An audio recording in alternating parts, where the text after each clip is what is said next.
Havia um homem de vida venerável, abençoado pela graça e abençoado também no seu nome, pois era chamado Bento. Ele nasceu de uma família honrada na província de Núrcia. Foi criado em Roma no estudo da humanidade. Ele viu que muitos, em razão de tal aprendizado, caíram em uma vida dissoluta e lasciva.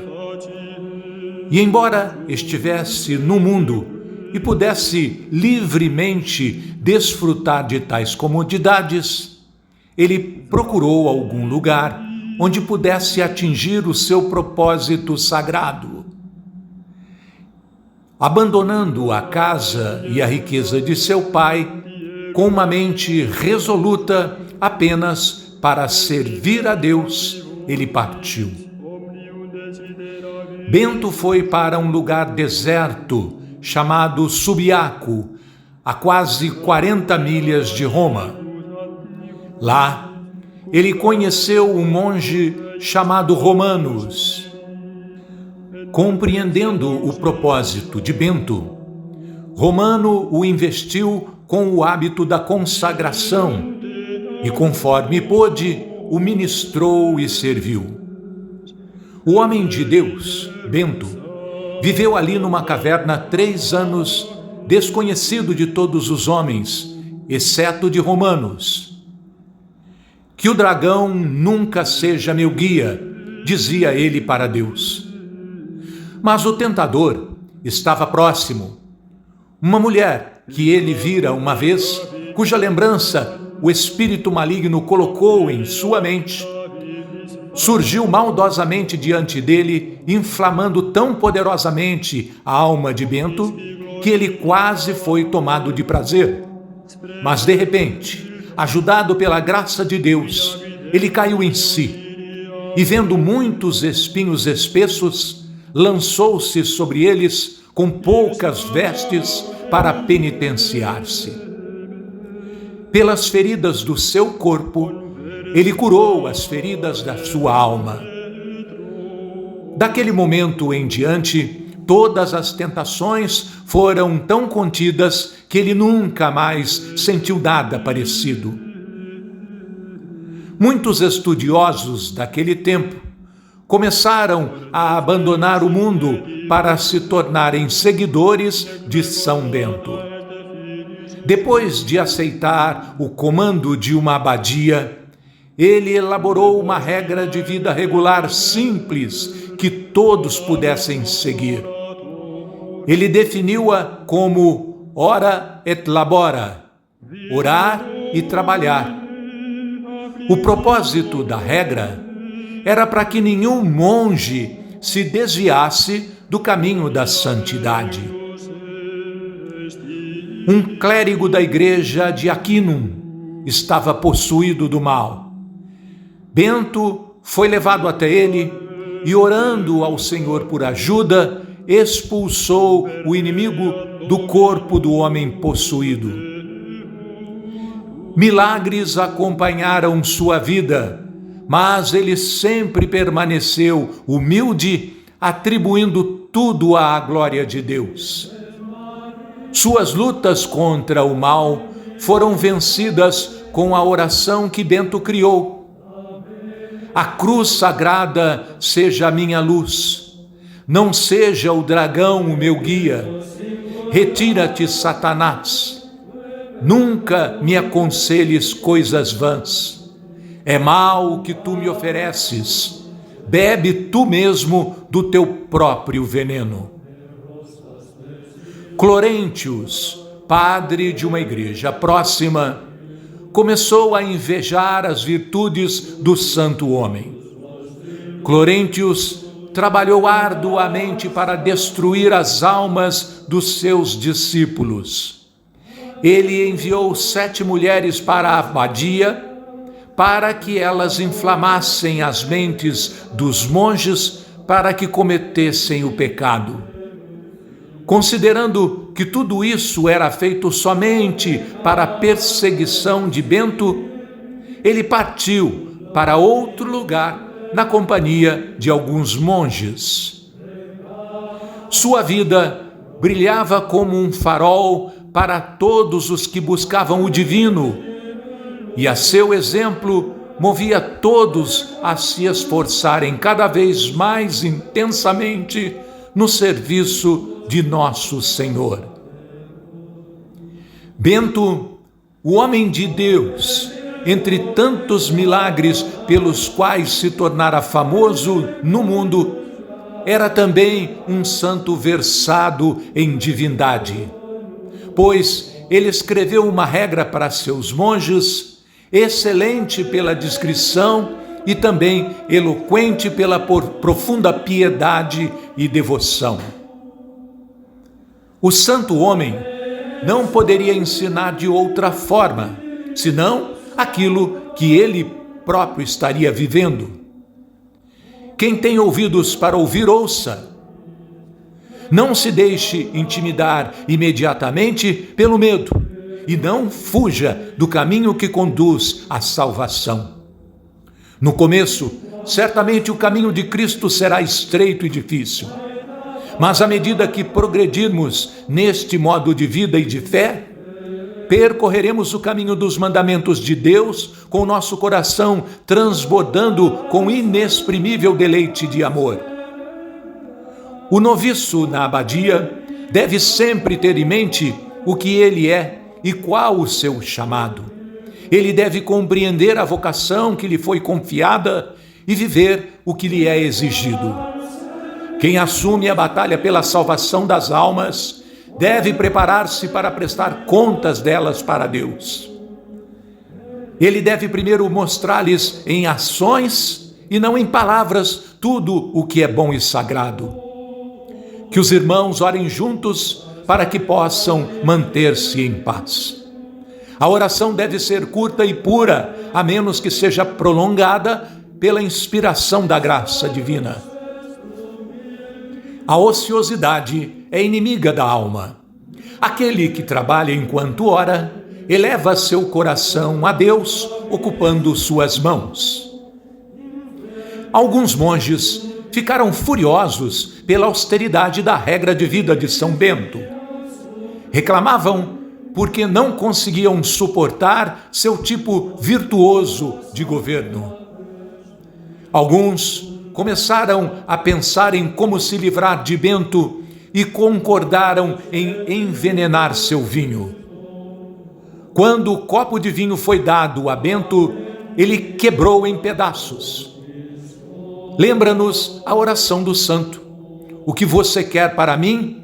Esse mal que foi intencionado, beba você mesmo desse veneno.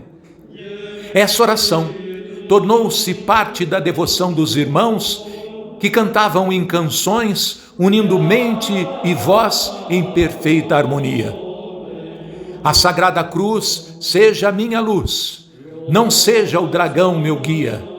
Retira-te, Satanás, nunca me aconselhes coisas vãs.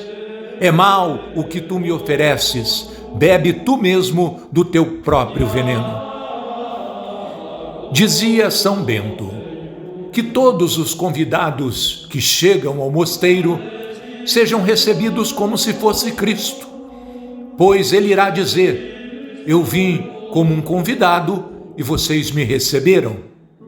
E ainda, quem nunca para de falar não pode evitar cair no pecado.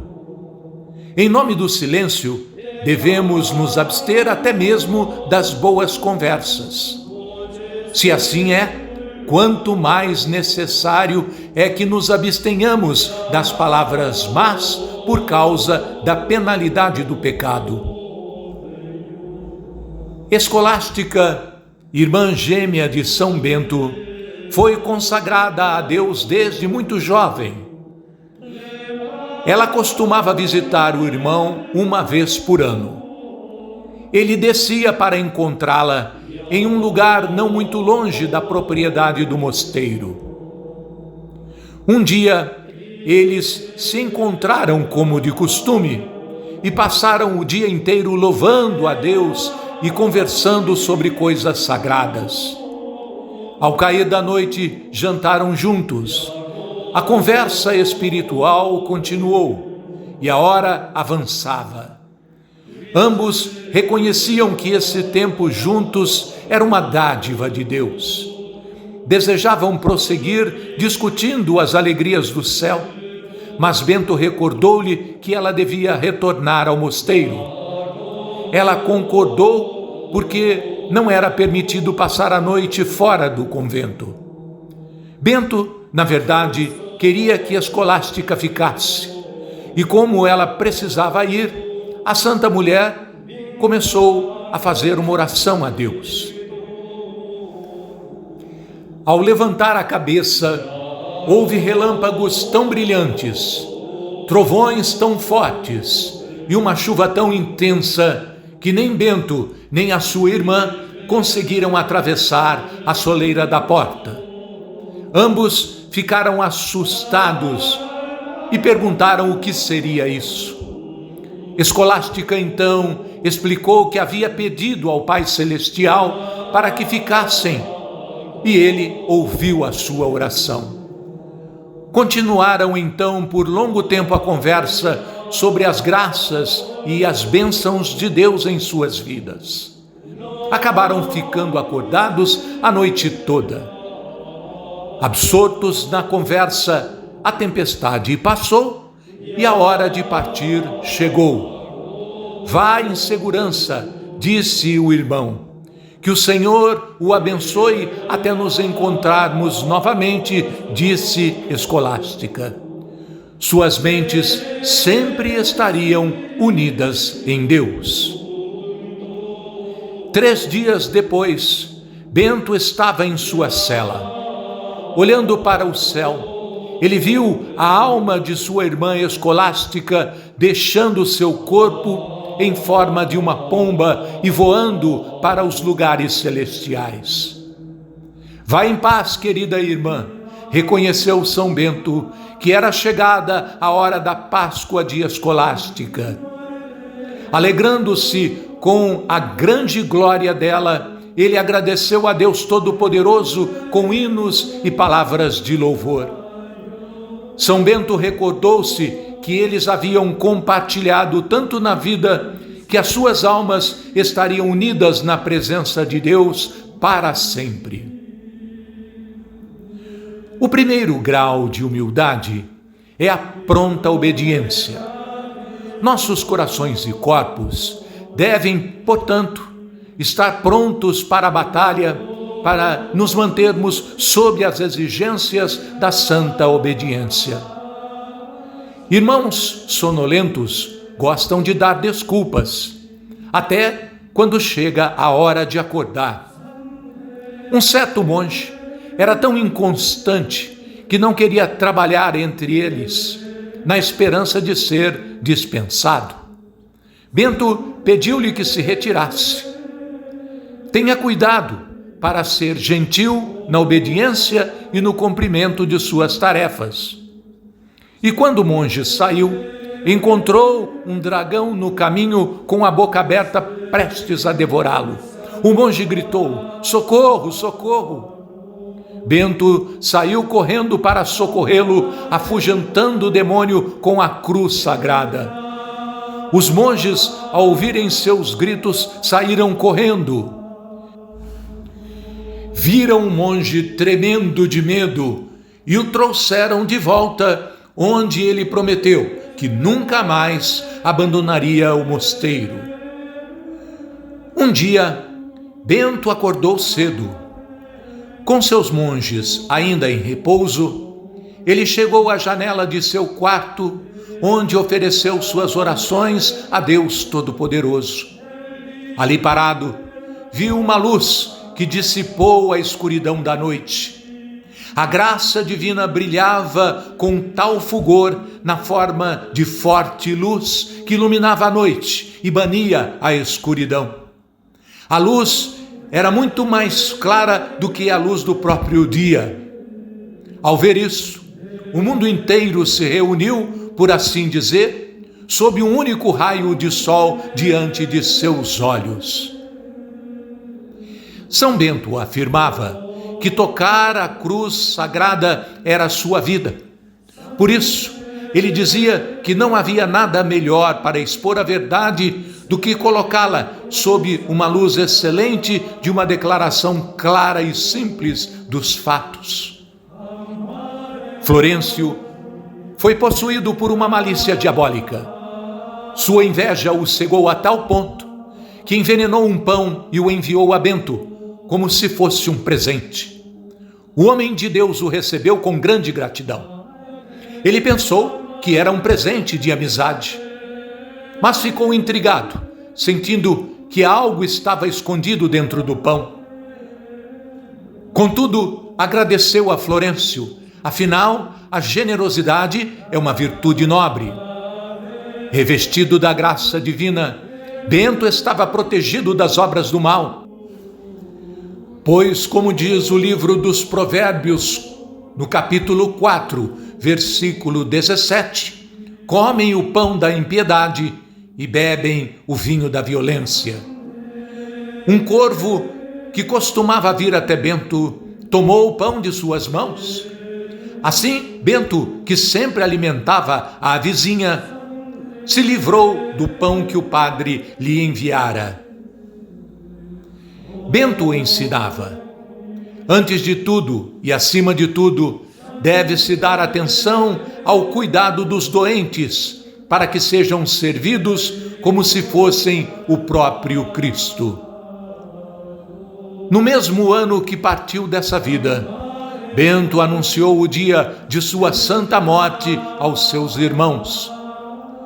Consideremos como é inevitável estar diante de Deus e de seus anjos. 6 dias antes de deixar esse mundo, ele ordenou que o seu sepulcro fosse preparado e uma febre começou a afligi-lo. Como a doença aumentava a cada dia, no 6º dia, ele ordenou aos seus monges que o levassem ao oratório, onde se armou para receber o corpo e o sangue de nosso Salvador Jesus Cristo. E tendo seu corpo fraco entre as mãos de seus discípulos, ele olhou para o céu, e enquanto orava dessa maneira, o santo homem de Deus expirou. Ele foi sepultado no oratório de São João Batista, que ele mesmo construiu quando derrubou o altar de Apolo, que também estava naquela caverna onde ele primeiro habitou.